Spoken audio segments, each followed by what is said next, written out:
Olá, muito bom dia a todos. Bem-vindos a mais uma Speed Talk da Associação Empresarial do Minho. Hoje com a Valuing Tools nas pessoas do António Gomes e do João Leite. António e João, sejam bem-vindos a esta Speed Talk da Associação Empresarial do Minho. E o António e o João vão-nos falar hoje sobre os passos essenciais para vender a empresa. Portanto, como é que nós podemos fazer para vendermos a nossa empresa com segurança e eficácia? Portanto, muitas vezes isto passa pela cabeça dos empresários, mas quais são os passos, como fazê-lo da melhor forma? Portanto, eu passo aqui a palavra, mais uma vez bem-vindos, passo a palavra aqui ao João. João, força. Bom dia a todos, obrigado Angélica e obrigado aqui à Associação Empresarial do Minho pelo convite, é um gosto estar aqui convosco.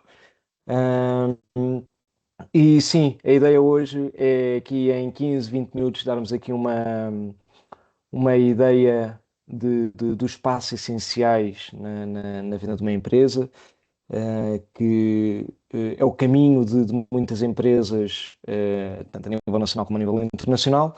É algo que, a nível de literacia financeira do tecido empresarial português, não está ainda muito fortalecido e cabe-nos aqui a nós também, como elemento nesta área, de dar a conhecer e a perceber o que é necessário quando esta fase acontece.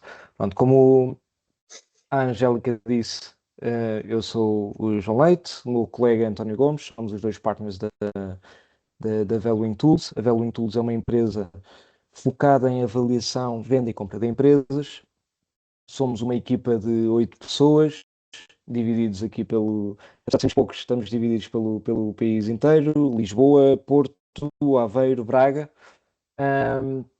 E efetivamente esse é o nosso core business, tanto ao nível da valorização das empresas, como da venda e compra das empresas. A nossa missão passa por servir a economia com a valorização das empresas e o nosso trabalho ao longo dos últimos 4 anos tem sido nesse sentido.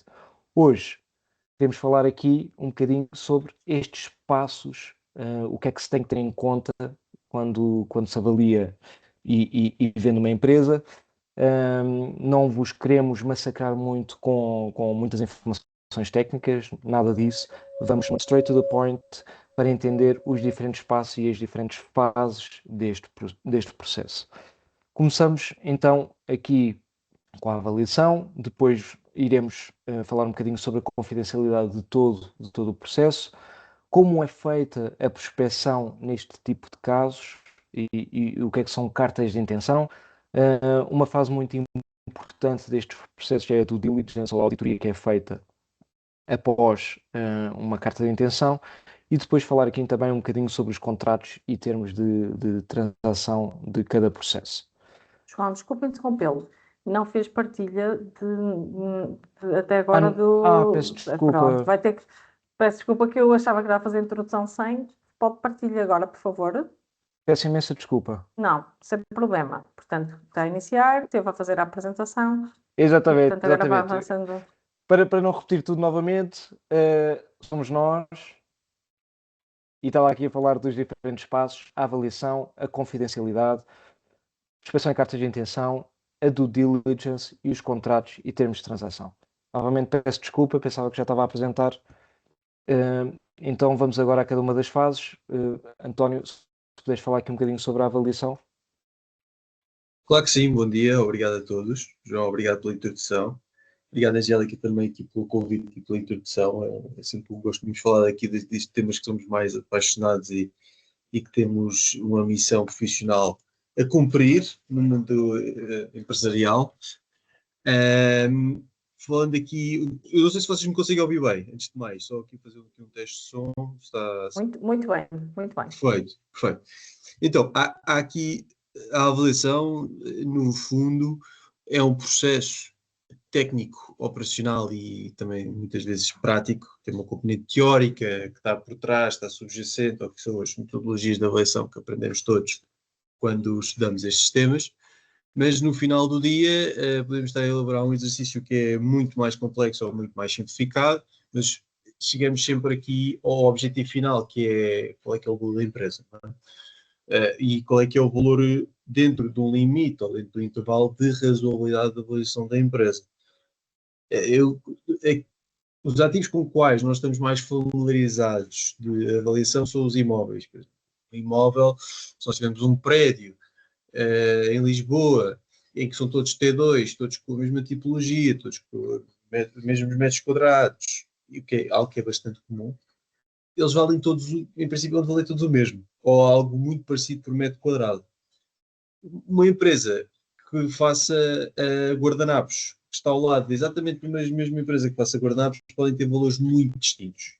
E podem ter valores muito distintos pela natureza dos colaboradores, seja o capital humano, pelo algo tão simples como a marca, ou seja, quão bem estabelecida está aquela marca no mercado, quem são os fornecedores, quem são os clientes, por isso é que a granularidade e a heterogeneidade das empresas faz com que cada avaliação de cada empresa seja específica àquela empresa. Ou seja, métodos comparativos, normalmente nós costumamos evitar, o que nós fazemos é qual é que é o valor económico que esta empresa vai acrescentar para os seus acionistas no futuro. O passado já lá foi. O que importa é o futuro. A empresa perspectiva num cenário probabilisticamente elevado é que ela vai continuar a crescer, as vendas vão cair porque há um concorrente na China que vai destruir um pouco o mercado. Ou seja, a avaliação, o exercício de avaliação é este: é o valor económico que a empresa aporta para os seus acionistas e, através de diferentes cálculos, vamos buscar ao valor da empresa. E pronto, como eu referi, as especificidades de cada empresa faz com que cada processo de avaliação seja muito específico, passa a redundância. Ao contrário de se calhar dos ativos, como por exemplo imóveis, que não estou a dizer que é mais simples, mas existe uma maior harmonia, está mais harmonizado porque eles também têm características mais semelhantes entre si. No fundo, a avaliação que veio de fazer é não retira totalmente a subjetividade de um processo de negociação de valor da empresa, não é? É um processo negocial, vai ser sempre subjetivo, ou seja, eu posso dizer que eu dou 100, mas o comprador quer 120, se calhar fechamos por 110, ou seja, isto é a realidade dos factos, é essa. Toda a gente, quem compra gosta sempre de comprar pelo menos valor possível, quem vende gosta sempre de vender pelo maior valor possível. O que tira é aqui a ambiguidade, ou seja, partimos de pressupostos científicos ou técnicos para chegar ao valor da empresa. Cash flows, os fluxos de caixa, o balanço, os passivos, etc. É essa aqui a componente mais positiva. Acho que sobre a avaliação é o tema que queria referir. Muito bem. Passamos aqui a um segundo passo que é essencial em qualquer processo, não necessariamente só connosco, apesar de ser importantíssimo para nós e para os nossos clientes, aqui num processo de venda e alienação de cotas. A confidencialidade. A confidencialidade é essencial em todos os passos, ou seja, pegando também no exemplo que o António estava a mencionar, se pegarmos num T2 ou se pegarmos num Citroën ou num Volvo que queiramos vender, nós vamos ao LX ou a SAP ou Imóvel Virtual, o que seja, e conseguimos dizer a todo mundo que estamos a vender aquilo. Nestes casos, nestes processos, isso não acontece, ok? Não acontece por diferentes razões, porque todo este processo é muito sensível, é um processo muito emocional também, e não podemos mandar um avião para a praia a dizer que a empresa do Zé Manel está à venda, porque vai dar aso a todas as questões e mais algumas, mas está à venda porque está mal, porque está bem, o que é que aconteceu, é a nível de saúde, o que é que não é. Pronto, então a confidencialidade é essencial. Também ao nível dos colaboradores, dos clientes, dos fornecedores, não podemos ir para o mercado, nunca se pode ir para o mercado a dizer que a empresa está à venda, como estamos a dizer que um imóvel está à venda ou uma peça de roupa está à venda.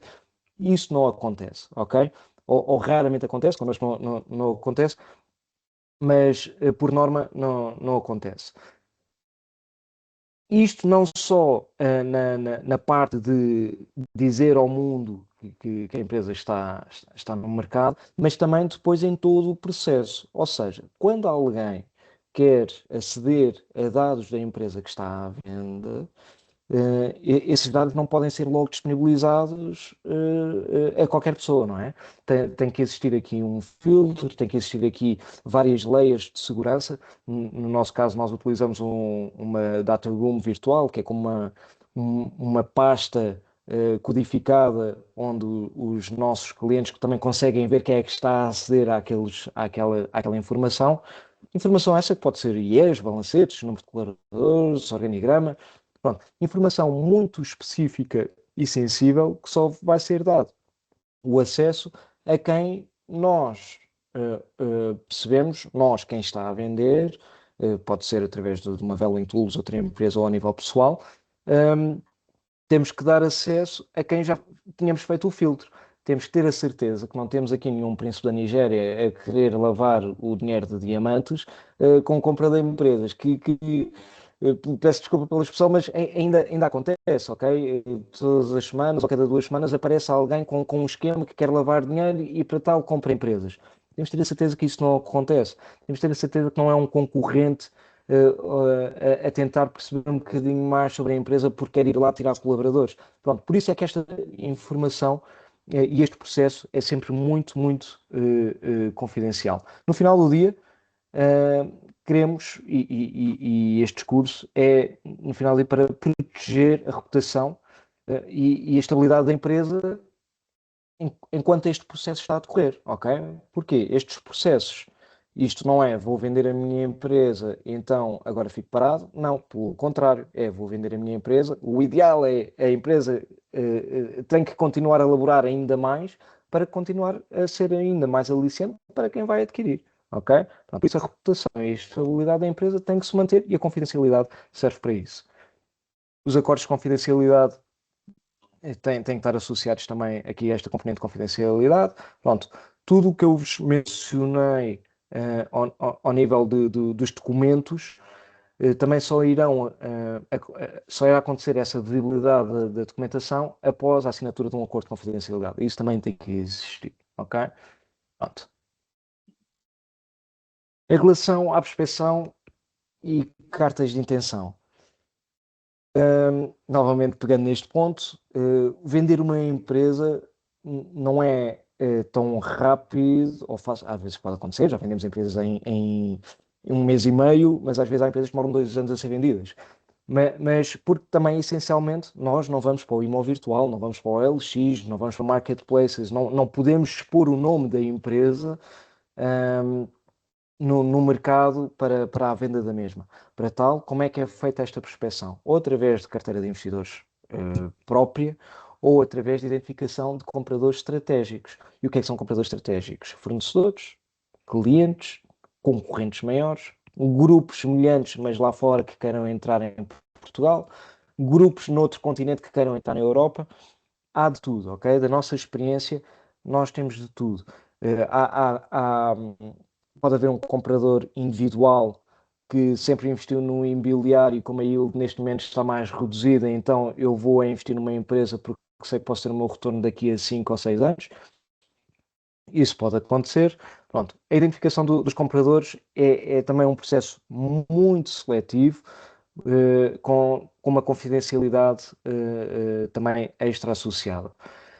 É preparado um teaser e aconselhamos a preparação de um teaser ou um memorando informativo para o mercado, ou seja, quando estes compradores ou potenciais interessados são contactados, não vamos dizer no primeiro momento qual é a empresa. Não, nós vamos dizer, existe esta empresa neste setor que fatura este volume de negócios, tem estes colaboradores, quer saber mais, fala connosco.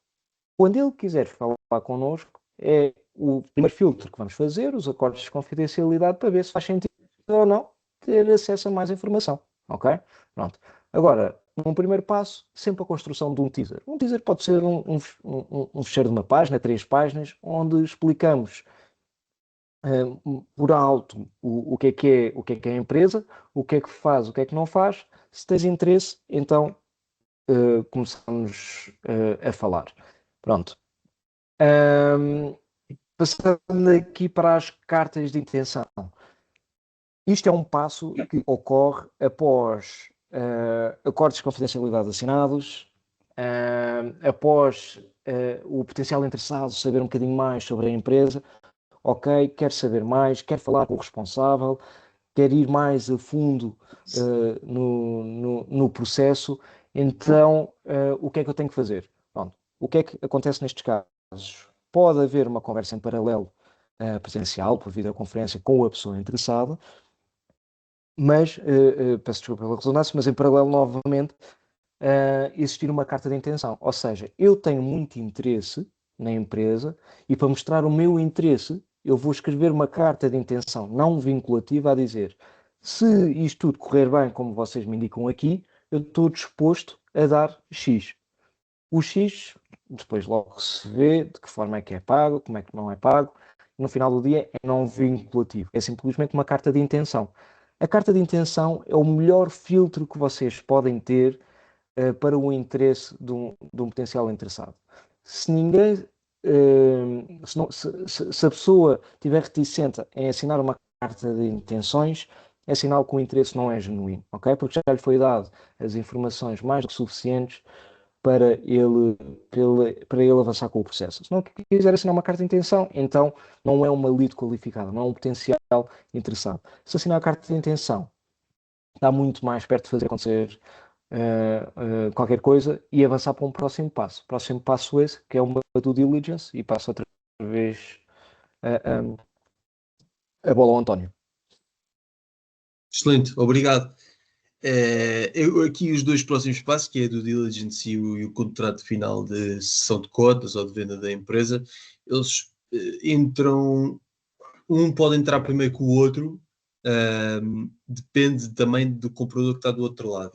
Mas, falando aqui do due diligence, já explico o que é que quer dizer com isto, o que é que vem primeiro, se é o contrato legal e estarmos de acordo com todas as cláusulas do contrato legal, ou se é due diligence, porque são ambos processos morosos, são ambos processos não fáceis. Estes dois são claramente os mais difíceis, são as duas fases do processo mais difíceis, do diligence e a assinatura do contrato, por razões diferentes. Na questão da due diligence, é importante dizer o que é que significa. Due diligence é em inglês, que é uma auditoria, feita uma auditoria com o propósito de fazer uma verificação de factos, ou seja, nós dissemos que a empresa fatura isto, tem aquele cliente, tem aquele fornecedor, tem este colaborador que tem um contrato de trabalho válido, não deve à autoridade tributária, não deve à segurança social, tem a questão registro de incidência, está tudo bem, ou seja, não tem nenhum passivo contingente ou nenhuma litigância,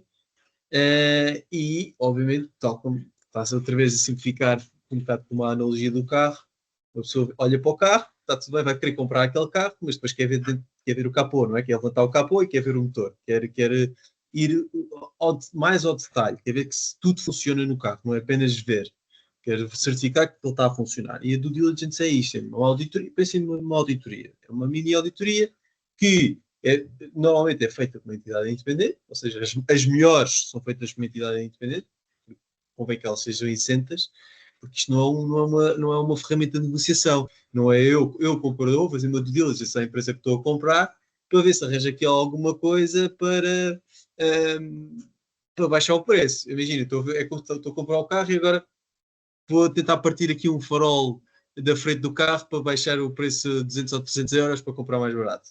A fazer esta analogia porque é importante que a due diligence seja feita ou como consultor especializado, ou por um auditor, ou um ROC, ou que seja, quem seja, ou por um advogado que tenha uma obrigatoriedade de imparcialidade, independentemente de quem é que pagou os honorários, normalmente até é o comprador que paga a due diligence, ou seja, o comprador que quer comprar vai pagar os honorários de quem vai fazer due diligence, mas tanto um ROC como um consultor, como a Value Tools, nós também fazemos due diligence, como uma entidade legal como o advogado, tem o dever deontológico e a obrigatoriedade de ser imparciais e de conservar confidencialidade. E este processo é demorado, ou seja, é demorado no sentido em que um mês, mais ou menos, João, diz-me se eu estiver errado, mas às vezes demora um mês, depende se a empresa é maior ou mais pequena, não é? Sim, é isso. Mas no Um fundo mês, o que mês e acontece é... meio, se tu tiver em conformidade, um mês e meio. Sim. Por isso é que nós dizemos também, a due diligence é importante, porque uma coisa que nós gostamos, um moto importante é: organizem as vossas empresas, ou giram as vossas empresas como se elas um dia viessem a ser vendidas, independentemente de as venderem ou não. Mas isto é um bom princípio, porquê? Porque vou ter tudo organizado. Se alguém me pedir um documento, eu sei onde é que ele está. Se eu, nível de procedimentos e gestão interna, as coisas estão tão claras e tão de acessibilidade fácil, que é como se o João e o António estivessem à frente daquela empresa, mas o Manuel e o Ricardo pudessem estar à frente daquela empresa. Porquê? Porque a nível processual e sistemas está tudo implementado de uma maneira que é super fácil de comunicar, super transparente. E isto é importante na due diligence também, ou seja, aqueles nossos clientes que sempre geriram as empresas com boas práticas de governança, bons sistemas, e a pensar já um dia, eventualmente, se podiam vender a empresa, vêm muito melhor preparados para um processo destes do que aqueles clientes que fazem um bocadinho uma gestão ad hoc ou excessivamente discricionária, ou se quiserem, um bocadinho em cima do joelho. Registro desta forma uma vez, da próxima registro desta forma, outros temas que eu não tenho totalmente presentes, já não me lembro, mas também não escrevi em lado nenhum. Então, ou seja, a due diligence pode demorar 6 meses, já tivemos uma que demorou quase 6 meses, porque efetivamente havia aqui uma dispersão documental e processual muito grande, também como já durou um mês, porque tínhamos um cliente que respondia às coisas no dia, às vezes falando de processos com 400 ou 600 páginas de informação e tinha tudo tão bem organizado que a comunicação era direta. Pronto. A questão da due diligence é importante nesse sentido, ou seja, temos a empresa organizada previamente, dá aqui apoia bastante. Porque é que, ou seja, estava aqui a suportar-me das minhas notas, para referir aqui 2 temas, e acho que podemos passar já para o próximo slide, João. Que é o slide, se não me engano, a página referente à contrato de transação. O contrato de transação e o due diligence, às vezes, um vem antes do outro. E porquê? Porque nós temos investidores que dizem assim: eu tenho um contrato, eu para comprar a empresa tem que haver um acordo mínimo sobre estas cláusulas. Cláusulas de não concorrência, cláusulas de estruturação de pagamento, porque eu quero comprar a empresa, quer dar 75% agora, quer dar 15%, quer dar 12,5% e depois quer dar mais 12,5%, ou há aqui uma cláusula referente, estou a lembrar qual é que é aquilo que me tem dado mais dores, mas a questão do período de transição, ou seja, eu quero garantir que esta pessoa ou que o sócio fundador permanece na empresa durante um ano, e são cláusulas para mim basilares. E é um contrato que vai ter 20 páginas. Por isso, eu quero certificar que, antes de entrar em due diligence, vou ter que estar a pagar honorários, vou ter que pagar 20 mil euros a 30 mil euros a consultores para fazer due diligence. Antes de fazer esse custo, eu quero certificar que o contrato dos termos de transação está acordado entre as partes previamente. Ou seja, a due diligence pode vir antes, como pode vir depois do contrato de termos de transação. Por isso é que eu queria estar a referir, e é sensato às vezes fazer o contrato de termos de transação antes da due diligence. Certificar que estamos todos na mesma página. Porquê? Porque é aqui também onde vêm muitos dos problemas. Porque no fim do dia estamos a fazer um contrato. O contrato está subjacente a uma negociação e está associado a muitos temas qualitativos, não é quantificável. Temas relativamente a indenizações de não concorrência, há questões sensíveis, às vezes familiares, que estão associadas a estas transações. Ou seja, como é que, num contrato, nós tentamos sempre fazer um equilíbrio em que nenhuma das partes fica a ganhar ou fica a perder, mas às vezes é muito difícil, porque quer dizer, o comprador vai ficar a ganhar, entre aspas, em alguns temas, o vendedor vai ficar a ganhar, entre aspas, noutros temas, e torna-se um processo negocial às vezes pesado, emocional. É uma negociação. É uma negociação e às vezes estamos a falar de muito, muito dinheiro, alguns milhões de euros, que está associado a este contrato. E depois estamos a falar de temas que vão perdurar ao longo dos anos, referente a garantias e responsabilidades. É um contrato que tem uma importância muito, muito, muito grande.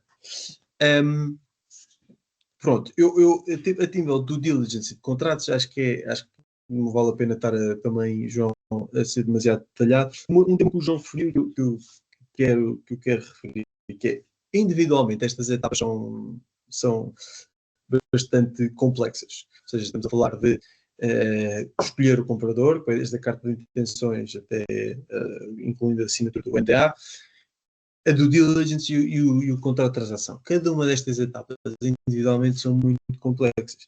Se adicionarmos complexidade idiosincrática associada ao processo, é porque alguma coisa não está a correr bem. O que é que eu quero dizer com isto? Se o comprador não for bastante, ou seja, não demonstrar um sentido de urgência ou não demonstrar que quer fazer o processo percorrendo todas as etapas de uma forma eficaz, é porque alguma coisa não está bem. E isto pode, e é algo que é alertar. Às vezes os compradores não têm dinheiro. E é importante ter a experiência para perceber quando efetivamente o comprador não tem dinheiro. Porque ele pode entrar neste processo, já me mostrou uma carta de intenções, há aqui algo, a coisa está a correr bem, mas depois começa-se a perceber que está a querer atrasar o processo por alguma razão. Ou então o comprador não é o decisor final. Ou seja, agora há muita a lógica do search fund. O search fund está muito na moda. O que é um search fund? Eu sou empresário, eu sou gestor de empresas, vou falar ali com 2 ou 3 entidades e digo assim, vocês dão-me o dinheiro, eu vou encontrar um target para comprarmos e depois eu vou para a frente daquela empresa. Vamos comprar aquela empresa e eu vou gerir aquela empresa. Isto é tudo muito bonito, não é? A pessoa que está a fazer o sourcing ou está à procura do target, mas no final do dia vai bater à porta, vai apresentar uma carta de intenções, mas quem decide é quem tem o dinheiro. Atenção a isto. É importante, isto é um tema muito importante, porque às vezes com quem estamos a falar não é o decisor final. Isso é extremamente relevante, ter a certeza que conseguimos filtrar isso. Ou seja, conseguimos filtrar aquilo que o João falou dos investidores. Conseguimos ter a certeza que são entidades que têm capital, que estamos a falar com os decisores finais e, acima de tudo, que a tese de investimento que este investidor tem está bem sustentada e que ele não tem dúvidas sobre coisas básicas, se aquele setor vai aumentar, se aquele setor vai crescer positivamente, negativamente, ou seja, temos de ter a certeza que aquele é importante, que aquele comprador tenha uma percepção bem alicerçada da transação que está a fazer. E às vezes isto não é bem sine qua non. E nós podemos achar que isto é algo que é básico, mas nós temos investidores institucionais de grande dimensão e às vezes podem pensar fundos de investimento que gerem bilhões de euros, que chegam ao fim do dia e dizem, pá, mas eu falei com aquele num jantar, ele disse-me que o setor estava em perigo por uma questão de inteligência artificial. Ou seja, este terceiro fator é algo que controlamos menos ainda do que a questão do capital e a questão da decisor, mas pode acontecer. Por isso, pensem que isto são diferentes ilhas com pontos. As ilhas, sendo do diligence, do contrato de transação, estas ilhas já são complexas o suficiente. Agora, as pontes não podem ser complexas, ou seja, nós temos que saltar de fase em fase de uma forma bastante ligeira e célere. Se não o tiver a acontecer, é porque alguma coisa no processo está a falhar. Pronto, queria só dar essa nota, João. Sim. O resto, acaba a minha intervenção. Eu quero só terminar aqui com 3 pontos muito rápidos. O primeiro, a primeira ilha, como o António disse, a componente da avaliação, isto é standard, ok? Antes de irmos para o mercado, temos que saber onde é que estamos sentados, ok? Porque na nossa cabeça pode valer 8, mas se calhar o mercado diz que vale 80, ou então o oposto, ok? E isto, no final do dia, é sempre o início do processo, independentemente se vamos vender amanhã, se vamos vender daqui a 2 anos, é perceber onde é que estamos sentados, o que é que o mercado diz da empresa. O segundo ponto está relacionado aqui com o contrato, com o SPA, que tem a ver aqui com o período de transição, para que saibam, quem nos está a ouvir, que o período de transição tem sempre que existir, ok? Não há uma empresa que é vendida à segunda-feira e na terça-feira as pessoas vão-se embora. Isso não acontece, ok? Não é, outra vez, não é como a casa, não é como o carro, não é como a roupa, está vendido, não. Está aqui um ativo estratégico, então é sempre negociado aqui um período de transição, o que é legítimo e consegue-se fazer isto de uma forma muito smooth, ok? Pronto. O terceiro ponto tem a ver com os pagamentos e isto é uma parte essencial, não é? Porque, ok, estamos aqui pela liberdade que nos dá o vender este ativo, mas também pela componente financeira. E só alertar-vos que é raro, muito raro existir o pagamento 100% no closing, ok? Outra vez, não há um pagamento de 100%, quer seja 1 milhão, 10 milhões a uma segunda-feira e na terça-feira está feito. Não, normalmente existe uma parte do capital que é fechado no closing, quer seja 60%, 70%, 80%, o que for negociado no SPA, e o resto em pagamentos diferidos. Pagamentos diferidos que têm que estar protegidos em contrato, com garantias bancárias, com avais, com o que seja, ok? Só dar aqui esta nota importante, que é algo que nós também dizemos a todos os nossos clientes. Atenção, não se vão embora no dia a seguir e, atenção, dificilmente recebem os 100% à cabeça, ok? Pronto, é só aqui esta nota extra. Terminar só a dizer que nós, na Value Tools, nós apostamos muito na literacia financeira para o tecido empresarial português. Temos muitos artigos no nosso website, ferramentas gratuitas que podem fazer simulações gratuitas também. Podem nos seguir e ver os artigos que nós temos sobre este assunto e outros semelhantes. E agora, se calhar, passo novamente aqui a bola à Angélica, visto que da nossa parte já dissemos o que tínhamos a dizer. Muito obrigada, João e António. Realmente eu já falei várias vezes com empresários sobre a venda das empresas, mas hoje fiquei bastante mais esclarecida e percebi aqui várias situações, não é? Que logo à partida, isto é para ser bem feito, não pode ser feito com pressa, não é? Portanto, é para ser feito, e há aqui timings, não é? Obviamente que depende sempre do negócio, depende sempre de quem está de um lado e do outro, mas vi ainda agora que em média entre 6 a 12 meses, pelo menos para vender a empresa, são necessários, acredito que sim. Eu aproveitava, em vez de estar aqui eu a fazer comentários acerca da apresentação, aproveitava para abrir esse espaço para quem nos está a ouvir. Não sei se alguém gostaria de colocar alguma questão, podem abrir o microfone ou podem escrever. Aproveitar que temos aqui o João e o António que lidam com este tipo de situações todos os dias e, portanto, aproveitar para lhes questionar, para fazer algum tipo de comentário, portanto, disponham, eles estão disponíveis para responder. Sabem que eu também entendo, estava aqui ao bocado a pensar neste momento de perguntas e respostas no espaço final, estou aqui a dar um bocadinho de tempo, se quiserem colocar a questão, se quiserem escrever, portanto, sejam à vontade.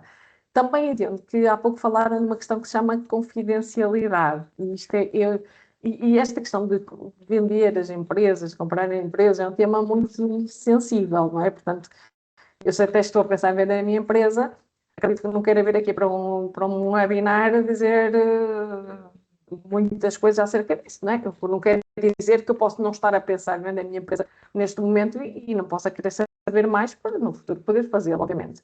Agora, eu também entendo que este é um tema que exige aqui também alguma descrição, digamos assim, e portanto, se eventualmente depois quiserem falar com o João ou com o António, ou com os dois, sobre este assunto de forma mais privada, obviamente nós iremos fazer chegar a todos esta apresentação, os contactos deles também, portanto, e da Value Tools, para que de facto possam fazê-lo mais diretamente e sem terem que estar a expor o que quer que seja. Portanto, não sei se volto a frisar se há assim alguma questão que gostariam de colocar, podem depois fazê-las diretamente também, portanto irão receber a apresentação e os contactos. Eu aproveitava só que... Sim, diga, estejam à vontade. Não, se não houver aqui nenhuma questão, eu queria só dar aqui um dado adicional, que eu acho que é, e depois a Angélica, não sei se ia tocar neste ponto, dois dados, relativamente à questão da confidencialidade, e como o João referiu, é completamente basilar, ou seja, faz parte do nosso ADN, nem sequer é algo que é, ou seja, é algo que quer dizer, faz parte do nosso dia-a-dia, é da maneira como nós trabalhamos, independentemente se um cliente tem ou não uma maior sensibilidade à confidencialidade. Nós temos clientes, efetivamente, que a minha mulher não sabe que trabalha com aquele cliente, a mulher do João não sabe que ele trabalha com aquele cliente, ou seja, é quase tipo espionagem, porque e falamos com 4, 5 entidades para eventualmente serem ou não compradores daquele cliente, porque é tão importante? Porque temos às vezes líderes de setor, trabalhamos com líderes de setor, quando eu digo líderes de setor é o número 1, setor, ou seja, nós temos clientes nossos que estão a vender as suas empresas e que são o número 1 daquele setor. Se nós vamos expor algum dado sobre aquele cliente, independentemente do nome estar lá ou não, toda a gente vai saber quem ele é. Não é? Se ele é o número 1, então a gente vai perceber logo, nem que seja pelo volume de negócios, nem que seja pelas margens, pelo número de colaboradores, etc. E depois também temos indústrias que são muito sensíveis, em que pode não ser o número 1, mas são 5 ou 6 que se conhecem todos e estão um bocadinho às turras e estão à procura de roubar colaboradores uns aos outros ou roubar clientes uns aos outros. E a verdade dos negócios é esta, não é rosas. Às vezes é um bocadinho campo de batalha em alguns setores, em que estão sempre a tentar arranjar a forma de chegar à frente e ultrapassar o outro. Por isso a questão da confidencialidade com o funcionamento interno das empresas com quem trabalhamos é extremamente importante, só desta adicional. Depois, há aqui um outro tema que é a questão fiscal, que nós não falamos. A questão fiscal é muito importante ser analisada individualmente para cada um dos casos, porque ela pode desde ir tributação sobre as mais-valias de 0% a quando da venda da empresa, como pode ir até 28%. Como podem ver, é um intervalo muito, muito elevado e cada caso tem que ser analisado individualmente. Nós conhecemos, nós não somos juristas, mas como trabalhamos neste setor já há algum tempo, sabemos basicamente todas aqui as ferramentas fiscais que existem, eventualmente, para estruturar, portanto, a questão dos porque é que às vezes é 28% e porque é que às vezes é 0%. Nós temos esse conhecimento.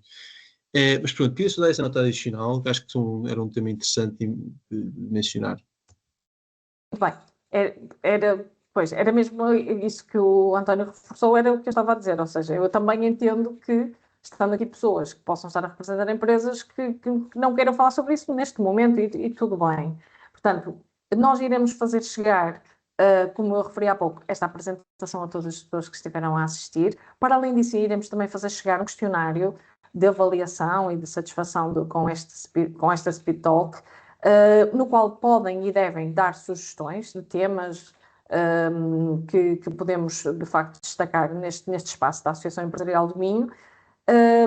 E já agora, relembrar que nós na próxima sexta-feira, dia 24, temos